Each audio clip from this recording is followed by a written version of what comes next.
Davros, creator of the Daleks. Davros is one, if not the, most iconic Doctor Who villain outside the Daleks and the Master, or as I like to call them, the Big Three. But if you just watch the TV series, you realize that Davros isn't really a fully fledged character, especially in the classic series. In the classic series, Davros comes off as more just a raging lunatic who wants to take over the world. But thanks to the brilliant writers of Big Finish, they managed to take this character and really flesh him out. You actually learn his history, his ideology, and even to a degree, you start to sympathize with him.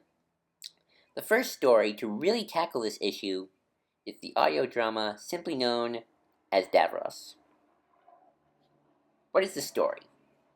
Well, the story takes place in Earth's future, where the Sixth Doctor was summoned by two employees of Trans-Allied Inc., a mega-planetary corporation, to investigate strange happenings happening on a mining colony. While this is going on, the owners of the corporation, Arnold and Lorraine Baines, find none other than the floating corpse of Davros. Finding out this development, the Sixth Doctor tries to intervene, but it's too late. The corpse is alive, and Davros is reawakened. However, realizing that he had an asset under his belt now, Baines decides to hire Davros as a means to further his company's research and development, so it can be the best there is. Incensed, the Doctor gives his own services, just to keep Davros out of any position of power. But Baines has another idea. He hires them both, and makes them work together, believing the two of them can make his company richer, stronger, and better than any other mega corporation out there in the galaxy. With flashbacks abounds to Davros' past and hints to his future, can the Doctor and Davros, sworn enemies for all of time and space, be co-workers, and even, dare I say it, in Davros' mind, friends? Or is Davros nothing more than what he had always feared he was? Just another Dalek. But this story is nothing without its characters, and oh boy, do we have some interesting ones. Let's find out. Let's start, of course, with the one and only Sixth Doctor. What can I say about the Sixth Doctor? He's the Sixth Doctor, he's brilliant. Colin Baker does an immense job, a wonderful job even. Let's begin with the Sixth Doctor. What can I say about the Sixth Doctor? He's brilliant, he's the Sixth Doctor. Colin Baker does a stupendous job, giving that same operatic, over-the-top, yet brilliant performance he did back in the TV series. But unlike the TV series, the Sixth Doctor is a much softer person. Less harsh, more likable. You feel for him. You want to be his friend. Whether or not he wants to be yours is another question. But this isn't really a Sixth Doctor story. So if you're looking for a Sixth Doctor story where it goes into the Sixth Doctor's mentality and philosophy and all that, you're not going to find it, really. Sixth Doctor just is there to make sure that Davros doesn't do anything evil. He also doesn't trust Davros and knows that Davros will not change.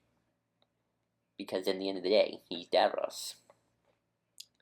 However, the other characters are a little more interesting, and I think are worth talking about. Arnold Baines. He is your typical CEO. However, I don't consider him evil. He's not the villain. He is just a person who believes firmly in his ideology. An ideology of pure free market capitalism helping out the galaxy when need be. However, he's also arrogant. He doesn't understand what he did when he hired Davros. He thinks he can control Davros. He thinks that by hiring him, Davros will serve him, will make him money. But much like the mobsters in Dark Knight, when they hired the Joker, they went to a man they didn't fully understand. And that was Baines' biggest mistake. Will it cost him? You'll have to find out. But his wife Lorraine, on the other hand, she's interesting. Because, well, she's a Davros fangirl. She loves Davros. She's interested by Davros. She wants to study Davros, learn about him, his history, his philosophy, all that good stuff. She wants to know where he came from. And to be fair, who wouldn't? It's Davros. You would be interested too. But that brings me to the man himself, Davros. Davros, played by the fantastic Terry Malloy, is almost a completely reinvented character from what he was in his first appearance in Genesis of the Daleks. Malloy plays Davros very similar to how he is portrayed in Revelation of the Daleks. Subtle, low-key, calming. But there is an added layer to it. Davros thinks he is philosophical. He believes in a way of constant survival, constant struggle, always surviving, never dying, always trying to hold on to life to the bitter, bitter end. But there's also an extra struggle here, one that is delved into in this story and plays its way throughout the other Big Finish appearances that Davros has made. Is Davros a man? Or is he just a Dalek? For a long time, people have said the Doctor would make a good Dalek. Well, would Davros make a good man? Or is he truly, truly just another Dalek? And I think that question makes Davros even more fascinating. Without giving too much away, this begins the long, ever wonderful, glorious question. The question of, is the creator of the Daleks just another creation himself? And I think that question truly makes Davros a really fascinating character. So in conclusion, without giving too much, Davros is a must-own and a must-listen to for any fellow Whovian out there. The acting is amazing, the story progression is very good, very classic Who, slow and steady, but yet still able to be listened to for modern audiences. Tom Baker and Terry Malloy are brilliant together. Their chemistry is without flaw. They are meant to be together. Especially as arch enemies. Ha ha ha. But I highly recommend it.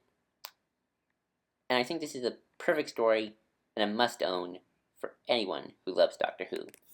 So till next time, I'm GID123 saying, signing off.